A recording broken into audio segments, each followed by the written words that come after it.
जी नमस्कार साथियों।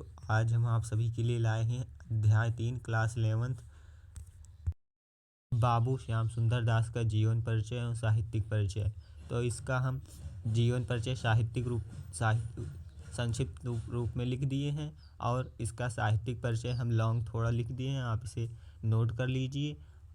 हम इनके बारे में एक दोहा भी लिख दिए हैं तथा इनकी कृतियाँ और रचनाएं इसे आप नोट कर लीजिए। हम आगे की ओर बढ़ते हैं। आप इसका स्क्रीनशॉट ले लीजिए।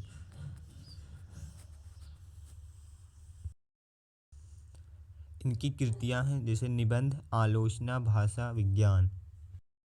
इनका संपादन में था हिंदी शब्द सागर और वैज्ञानिक कोश, हिंदी के हिंदी कोविद रसमाला, मनोरंजन पुस्तक माला तथा इनके निम्नलिखित गद्यांशों को पढ़कर उनके नीचे दिए गए प्रश्नों के उत्तर लिखिए।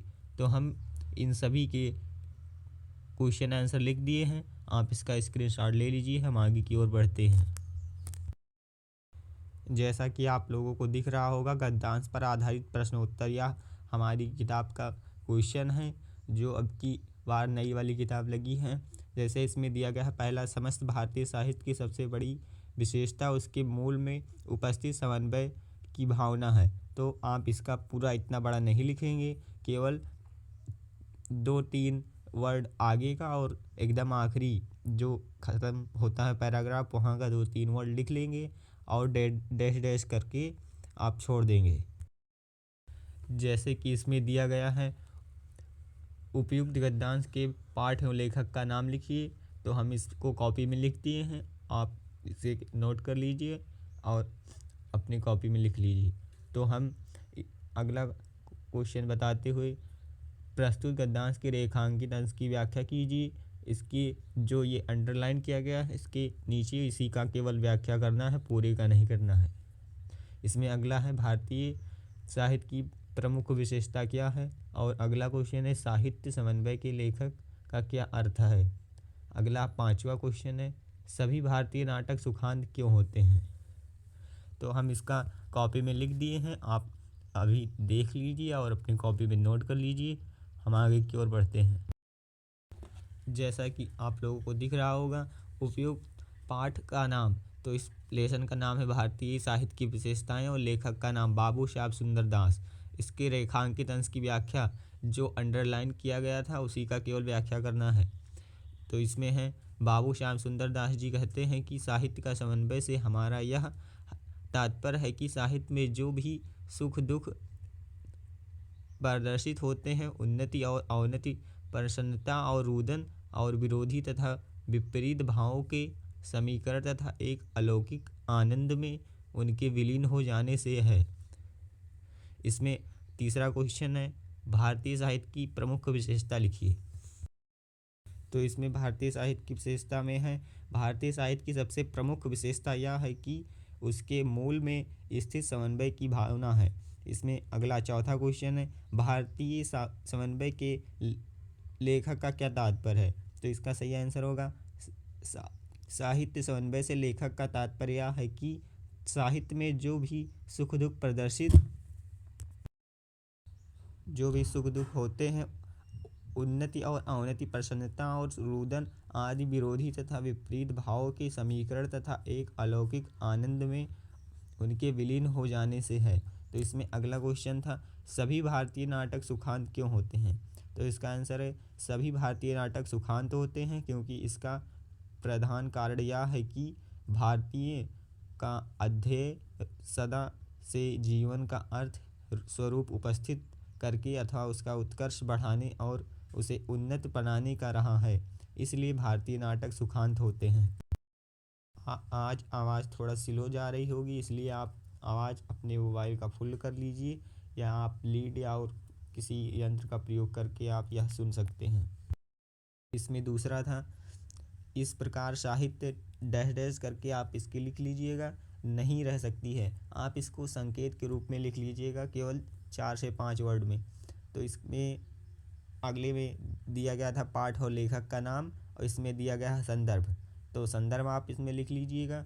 जैसे इसमें दिया गया है, प्रस्तुत गद्यांश हमारे पाठ्य पुस्तक हिंदी के गद्य खंड के भारतीय संस्कृत की विशेषता नामक पाठ से लिया गया है। इसके लेखक बाबू श्याम सुंदर दास जी हैं। ये आपका संदर्भ हो गया। इसमें रेखांकित अंश की व्याख्या है। लेखक कहता है कि आनंद एवं मन की प्रसन्नता में तल्लीन हो जाना मनुष्य जीवन का परम लक्ष्य है, क्योंकि प्रसन्नता से ही हमारा जीवन सुखमय होता है। में तीसरा नंबर क्वेश्चन है, दूसरे का तीसरा है, जीवात्मा और परमात्मा में क्या भेद है? तो इसका सही आंसर होगा भारतीय दर्शनों के अनुसार परमात्मा तथा जीवात्मा में कुछ भी अंतर नहीं है, दोनों एक ही है। इसमें अगला चौथा नंबर क्वेश्चन था, जीवात्मा का बंधन कैसे होता है? तो इसका आंसर होगा जीवात्मा जब माया से ग्रसित हो जाती है तो वह बंधन हो जाता है। इसमें पांचवा नंबर क्वेश्चन है, मानव जीवन का परम उद्देश्य क्या है? तो इसका आंसर होगा आनंद में विलीन हो जाना ही मानव जीवन का परम उद्देश्य है। आप इसे जितना ही शॉर्ट में लिखेंगे उतना ही इसे चेक करने में उसे आसानी होगी, इसलिए आपको उसे अधिक से अधिक नंबर देगा। एग्जामिनर को जितना ही आपको सरल भाषा में समझ में आएगा उतना ही उसे आसानी होगी कॉपी चेक करने में तीसरा दिया गया है, भारतीय साहित्य की डैश डैश यही बात पाते हैं। तो यह आप संकेत के रूप में लिख लीजिएगा। इसमें संदर्भ जो आप दूसरे में लिखे थे वही संदर्भ इसमें भी लिखा जाएगा, तो हम इसे पूर्वानुसार लिख दिए हैं। तथा इसमें दूसरा है रेखांकित अंश की व्याख्या। तो इसमें है, लेखक कहता है कि धर्म में धारण करने की शक्ति है, क्योंकि केवल अध्यात्म पक्ष ही नहीं बल्कि सांसारिक आचरण एवं विचार में और राजनीतिक तथा उसके प्रभाव को स्वीकार किया गया है। ये आपका रेखांकित अंश का व्याख्या हो गया।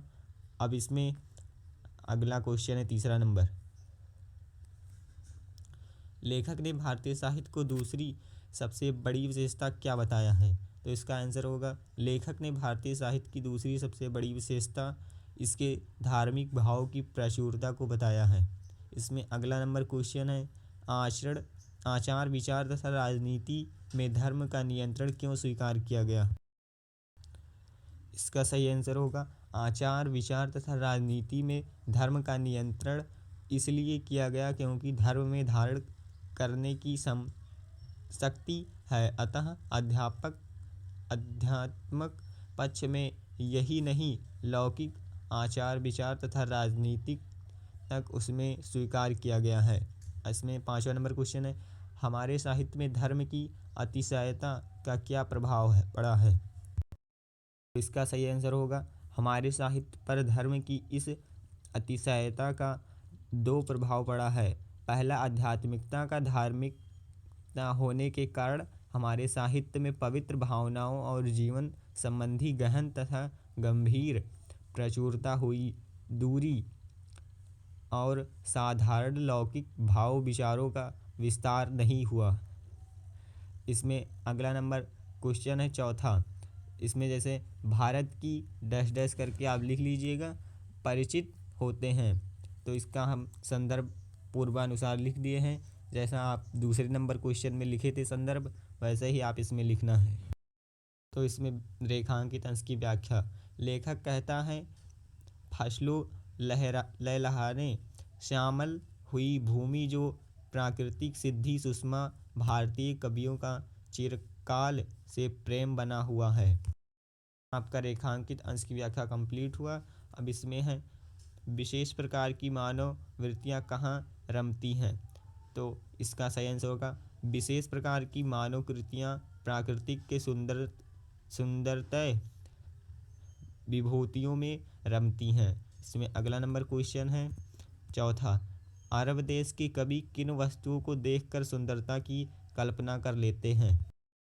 तो इसका आंसर होगा अरब देश के कवि मरुस्थल से बहते हुए किसी साधारण झरने अथवा ताड़ के लंबे लंबे पेड़ों में सौंदर्य तथा ऊँटों के चाल में सुंदरता का कल्पना कर लेते हैं। इसमें अगला नंबर क्वेश्चन था पांचवा नंबर, गद्यांश के अनुसार प्रकृति के सुंदर गोद में कीड़ा करने का सौभाग्य किन्हें प्राप्त है? इसमें आंसर होगा गद्यांश के अनुसार प्राकृतिक के सुंदर गोद में कीड़ा करने पर सौभाग्य भारतीय कवियों को प्राप्त है। इसमें